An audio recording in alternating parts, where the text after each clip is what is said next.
அனைவருக்கும் வணக்கம். கோயம்புத்தூர் மாரத்தான் முன்னாடி நம்ம ஒரு 21 கிலோமீட்டர் போனோங்க. அந்த 21 கிலோமீட்டர் ஓடி தான் நம்மளோட கால் இன்ஜுரி ஆயிடுச்சு. வலியே தாங்க முடியல. கால் ஊனம் கூட முடியல. என்ன பண்ணுறதுன்னு தெரியாமல் இருக்கும். நம்ம விக்னேஷ் வந்து மொபி பிஷோ கோயம்புத்தூரில் இருக்குங்க. அங்கே அழைச்சிட்டு போனார். அங்கே போய் ட்ரீட்மெண்ட் எடுத்தாங்க. டாக்டர் நல்லா மசில் ஃப்ரீ பண்ணி எடுத்து ஒரு எக்ஸசைஸ் சொல்லி கொடுத்தாரு. அதை மாரத்தான் பார்க்க முடியும் 2 டைம் பண்ணேங்க.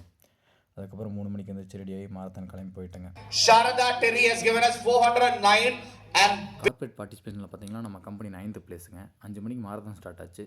நம்ம அப்படியே அந்த கூட்டத்தில் மெதுவாக ஸ்டார்ட் பண்ணேங்க. ஏன்னா 7:30 ஃபேஸில் தான் ஓட முடிச்சு. அவ்வளோ கூட்டம். அப்படியே போக போக நம்ம ஸ்பீட் இன்க்ரீஸ் பண்ணேங்க. எங்கேயுமே நிற்கலை. ஒரு 2-3 இடத்துல வந்து தண்ணி குடித்தேன். 2 இடத்துல கள்ளப்பறிப்பு எடுத்தேங்க. அப்படியே நம்ம ஃபேஸ் இன்க்ரீஸ் பண்ணி ஓடிட்டு இருந்தாங்க. நம்ம ஃப்ரெண்டு கூட ஓடிட்டு இருந்தான். என்கரேஜ் பண்ணிட்டு ஓடிட்டு இருந்தான். நம்ம கம்பெனியில் நம்ம 2 பேர் முன்னாடி போயிட்டு இருந்தாங்க. நான் ஒரு மணி நேரம் 43 நிமிஷம் என்னோட பர்சனல் பெஸ்ட்டுங்க. 5.11 பேஸில் முடிச்சேங்க. மாரத்தான் முடிச்சோன்னே நம்ம ஃப்ரெண்டு பின்னாடி வந்தார் ஜெயக்குமார். அவரை பார்த்து ஒரு ஃபோட்டோ எடுத்துட்டேங்க. அப்படியே நம்ம டீம் பசங்களாம் வந்தாங்க. அவங்க கூட சேர்ந்து ஒரு குரூப் ஃபோட்டோலாம் எடுத்துகிட்டு அப்புறம் நம்ம ப்ளூ மூன் ரன்னர்ஸ் மேட்டுப்பாளையம் அவங்க கூட சேர்ந்து ஒரு குரூப் ஃபோட்டோ எடுத்துட்டுங்க மாரத்தானை முடிச்சிட்டேங்க. தேங்க்யூங்க.